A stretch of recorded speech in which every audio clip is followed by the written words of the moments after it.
A critical week for Israeli Prime Minister Benjamin Netanyahu as clashes and rocket fire bring Israel closer to a war in Gaza. And the White House declares its recognition of Israel's control over the disputed Golan Heights. All this as Netanyahu faces a host of fraud and corruption charges back at home, his toughest re-election yet. Professor Waxman is the co-director of Northeastern University's Middle East Center and author of this upcoming book, The Israeli-Palestinian Conflict, All Everyone Needs to Know. Our conversation earlier started with President Trump signing the Golan Heights decree. Check it out.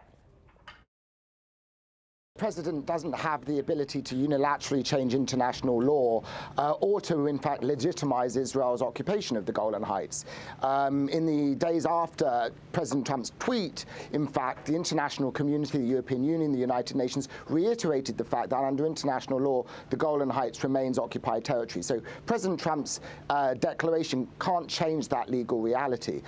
If anything, it will only highlight the fact that Israel is still occupying the Golan Heights, and that is in contravention to international law. So it's not really going to, I think, help Israel secure its hold over the Golan Heights over the long term. But what it will do is have implications within Israel itself. And in what sense, Professor? How much of this action do you think has to do with the upcoming elections in Israel? Does it give a bump to Bibi, who's facing corruption indictments?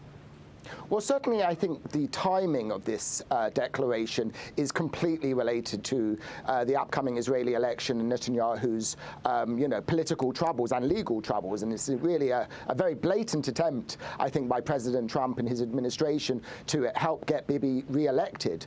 But I think beyond that, and I don't actually think it's likely to really do that, I don't think it's going to convince many Israeli voters who are sick and tired of Netanyahu and want to change to suddenly support him. It's no real great surprise to them that Trump and Netanyahu is close. So I don't think it's really going to significantly affect the outcome of the upcoming Israeli election. What it will do, though, is give a real boost to those political forces on the right in Israel and in the Likud party in particular, who want Israel to annex part of the West Bank. Essentially, it sends the message to the Israeli right, who have long been agitating for Israel to annex at least the majority of the West Bank, that if they do this, the United States will support that, or at least there won't be severe penalties if Israel annexes the West Bank. And in that respect, I think it can have major implications down the line. Now, Professor, does this sort of action raise tensions, further tensions, I should say, between Israel and Hamas along the Gaza Strip, which we just saw in the last 72 hours have really exchanged heavy fire? There's been rockets being launched, bombings. I think these tensions are really a recurrent phenomenon related to Israel's ongoing blockade of the Gaza Strip and Hamas's attempts essentially to get Israel to ease that blockade using its rocket attacks to put pressure on the Israeli government and to get Israel to kind of get more engaged in ceasefire talks with Hamas. The timing of of this latest escalation, I think, is more related to Hamas's belief that Netanyahu doesn't want a major escalation right now, just 2 weeks before the election, that he wants to maintain quiet on the southern flank with Gaza, and that therefore Hamas is in a good bargaining position, if you like, to try to secure at least short-term concessions from the Israeli government. Well, Professor, how do you view Netanyahu's policy on containing the militants in Gaza, given that he has recently conducted these ceasefire talks, albeit through Egyptian mediators and even delivery of millions of dollars worth of aid from Qatar? Well, I mean, he has basically been trying to maintain what Israelis refer to as calm down south. He's essentially tried to do just enough to keep the Gaza Strip from boiling over, to ensure that there's no major escalation. He's really been very reluctant to get involved in another Gaza war.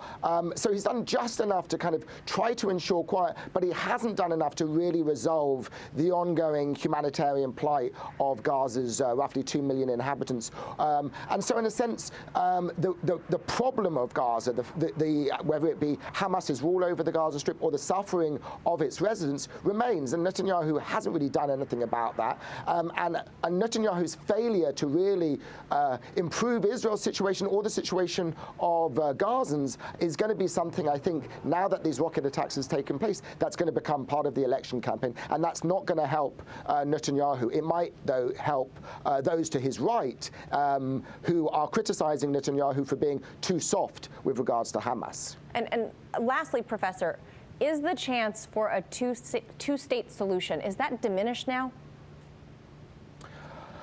I think it was already a very slim chance before any of these recent developments, but certainly Trump's statement with regards to the Golan, I think, will only reinforce the desire of those on the right in Israel, including those in the current Israeli government, to completely get rid of any last prospects for a two-state solution and really move forward in a process that's already been going on in recent years, which is kind of the creeping annexation of the West Bank, the gradual extension of Israeli law over more parts of the West Bank. And as that process happens, as the West Bank becomes annexed to Israel, in effect, that will really destroy whatever slim chance is left of a two-state solution to the Israeli-Palestinian conflict. All right, Professor Waxman, thank you so much for sharing your expertise with us today. My pleasure. Thank you for having me on the show. Hey YouTube, thanks for checking out our channel. We hope you enjoyed the video. We have tons of content for you just like this. For more of RT America's one-of-a-kind news and analysis, be sure to subscribe and never stop questioning more.